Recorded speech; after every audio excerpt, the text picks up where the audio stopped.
পরিত্যক্ত ইটভাটা থেকে নবম শ্রেণীর ছাত্রীর রক্তাক্ত মৃতদেহ উদ্ধার ঘিরে চাঞ্চল্য। মালদা থানা এলাকার ঘটনা। গতকাল সন্ধ্যায় অনুষ্ঠান বাড়িতে গিয়েছিল ওই নাবালিকা। তারপর থেকেই তার কোনো হদিশ পাওয়া যাচ্ছিল না। আজ বিকেলে পরিত্যক্ত ইটভাটায় ওই নাবালিকার মৃতদেহ পড়ে থাকতে দেখেন স্থানীয়রা। মাথায় আঘাতের চিহ্ন রয়েছে। আর এই ঘটনা ঘিরেই চাঞ্চল্য ছড়িয়েছে গোটা এলাকায়। মৃতদেহ উদ্ধার করে ময়নাতদন্তের জন্য পাঠিয়েছে গাজল থানার পুলিশ।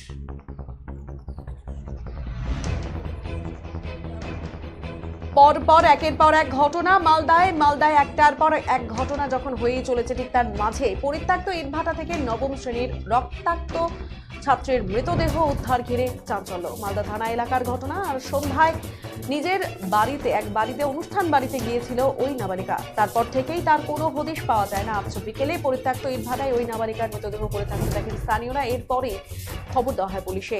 মাথায় আঘাতের চিহ্ন রয়েছে। আর এই ঘিরেই চাঞ্চল্য ওই এলাকায়।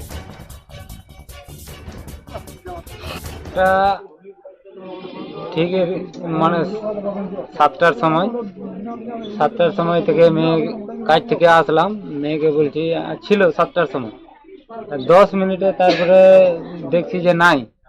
কি আজকে সকাল 7টা না কখন? মানে কালকের ঘটনাটা।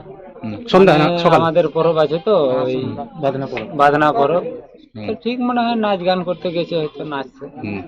তারপরে দেখছি যে নাই, রাত গেল, সকালে খোঁজাখুঁজি করছি, নাই নাই নাই। হোক যে এটাই আমি চাইছি যে কিভাবে কি হলো এটাই তদন্ত করা হোক। এখানে 4টার দিকে শুনলাম যে একটা বাচ্চা মেয়েকে, নাবালিকা, মানে ইট দিয়ে মেরে মাথা টাথা ফাটিয়ে দিয়েছে। বাচ্চা মেয়ে, ধর্ষণ হয়েছে হয়তো, সম্ভবত। বয়স আনুমানিক? বয়স ওই 12-13 বছর বয়স হবে। আচ্ছা, কোন জায়গাটার নাম কি? এটা